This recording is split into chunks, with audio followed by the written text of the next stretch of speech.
ಇದೇ ತಿಂಗಳ 22ನೇ ತಾರೀಕು ಅಯೋಧ್ಯೆಯಲ್ಲಿ ರಾಮಲಲ್ಲನ ವಿಗ್ರಹ ಪ್ರತಿಷ್ಠಾಪನೆ ಹಾಗೂ ಪ್ರಾಣ ಪ್ರತಿಷ್ಠೆ ನಡೀತಾ ಇದ್ದು, ನಮ್ಮ ಮೈಸೂರು ಭಾಗದಿಂದಲೂ ಕೂಡ ಅಪಾರ ಸಂಖ್ಯೆಯ ಭಕ್ತರು ರಾಮ ಮಂದಿರವನ್ನು ನೋಡ್ಕೊಂಡು ಬರಲಿಕ್ಕೆ, ದರ್ಶನವನ್ನು ಪಡೀಲಿಕ್ಕೆ ಉತ್ಸುಕರಾಗಿದ್ದಾರೆ.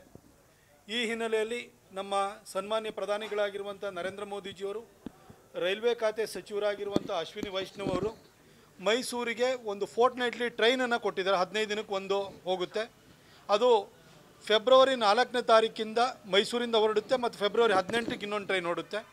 ಫೆಬ್ರವರಿ 4ಕ್ಕೆ ರಾತ್ರಿ 12 ಗಂಟೆ 15 ನಿಮಿಷಕ್ಕೆ ಮೈಸೂರಿಂದ ಹೊರಟು ಅದು ಅಯೋಧ್ಯೆಗೆ ತೆರಳುತ್ತೆ. ಸುಮಾರು 1280 ಜನಕ್ಕೆ ಇಲ್ಲಿ ಆಸನ ವ್ಯವಸ್ಥೆ ಇರುತ್ತೆ. ಇದಕ್ಕೆ ಇನ್ನೂ ಬುಕ್ಕಿಂಗನ್ನು ನಾವು ಇನ್ನೂ ಓಪನ್ ಮಾಡಿಲ್ಲ. ನಾವು ಅದಕ್ಕೆ ತಯಾರಿ ನಡೀತಾ ಇದೆ. ನಾವು ಅಲ್ಲಿಗೆ ಕರ್ಕೊಂಡೋಗಿ ದರ್ಶನವನ್ನು ಮಾಡಿಸಿ ಅಲ್ಲಿ ರಾತ್ರಿ ವಸತಿ ವ್ಯವಸ್ಥೆನೂ ಕೂಡ ಮಾಡಿ ವಾಪಸ್ ಕರ್ಕೊಂಡು ಬರಲಿಕ್ಕೆ ಎಲ್ಲ ತಯಾರಿ ನಡೀತಾ ಇದೆ. ಇನ್ನು ಒಂದೆರಡು ದಿನಗಳಲ್ಲಿ ನಾವು ಅನೌನ್ಸ್ಮೆಂಟನ್ನು ಕೂಡ ಮಾಡ್ತೀವಿ. ದಯವಿಟ್ಟು ಯಾರ್ಯಾರು ಆಸಕ್ತರಿದ್ದೀರಿ ಅವರೆಲ್ಲರೂ ಕೂಡ ಬುಕ್ಕಿಂಗನ್ನು ಮಾಡಿಕೊಳ್ಳಿ ಅಂತ ನಾನು ಈ ಸಂದರ್ಭದಲ್ಲಿ ಅವ್ರನ್ನ ಪ್ರಾರ್ಥಿಸ್ತೀನಿ.